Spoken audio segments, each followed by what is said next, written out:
When I was a teenager, I had a lot of weird hobbies, but probably the weirdest of the bunch was mermaiding. And I don't just mean that I splashed around in the pool in the mermaid tail. I was really dedicated. I made a total of about 5 different tails from scratch, using mostly secondhand materials because I was not about to pay for new materials. And then I would set up my own practice times in the nearest available pool so I could really get the whole movement of swimming down. Yeah, when I say I was dedicated, I was dedicated. I started making the tails when I was like 12 or 13, but when I was like maybe 14, 15 is when I got a GoPro so that I could record myself underwater to see if I was like doing the whole dolphin swim correctly. The timeline is all a blur. I just know that the last footage I have is from when I was 16. And you might be asking, why were you doing this exactly?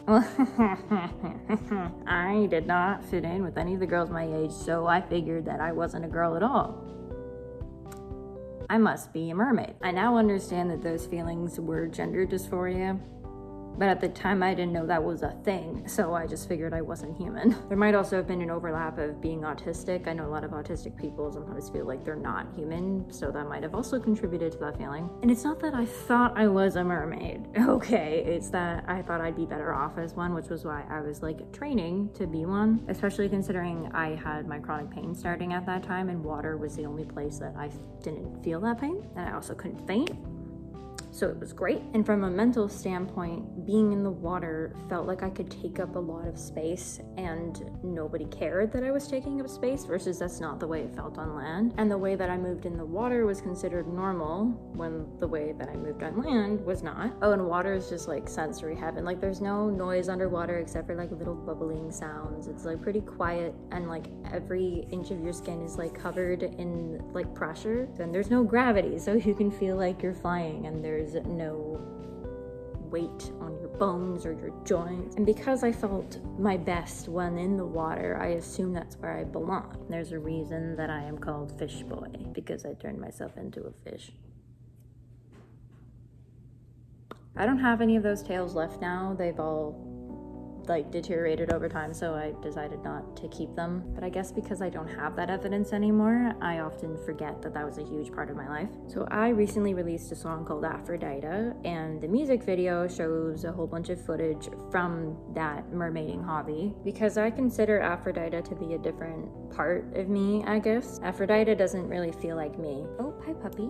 Aphrodita is another name for a creature called a sea mouse, it's kind of like a little worm. It's a polychaete, and it was named Aphrodita after Aphrodite because on one side, the sea mouse is like this fuzzy little flat worm thingamajig, but then for whatever reason, it's named something that it definitely isn't. I did not explain that well whatsoever. What I was trying to say is that there's actually a strange suggested etymology of Aphrodita. From my understanding, the genus of the sea mouse is Aphrodita, and according to several websites, apparently it was named that because when you flip a sea mouse over, apparently the underside looks like a vulva. I really don't understand.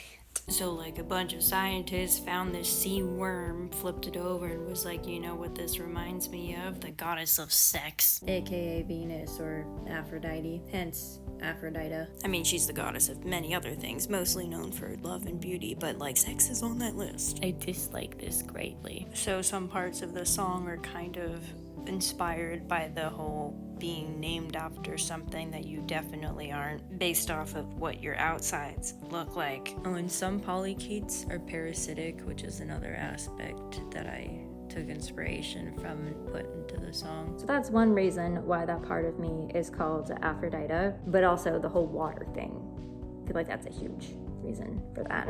The song is pretty complicated, but if you actually listen to it, it's kind of like me speaking to Aphrodite and trying to get to know that person, because I may have hated Aphrodite for so long. Not gonna lie, after rewatching all that footage to put together the lyric video, I was filled with some kind of grief, because like I can't really do that anymore with my disability. Like being in the water is not something I'm supposed to be capable of anymore. And like even though there were some happy moments and like mermaiding was a really nice escape for younger me, it was also really difficult during that part of my life. And I could have enjoyed every aspect of my life had I not dealt with certain trauma. I was also rewatching those videos and realized that all of the mermaid tops I made, because I also made the tops myself, they were binders.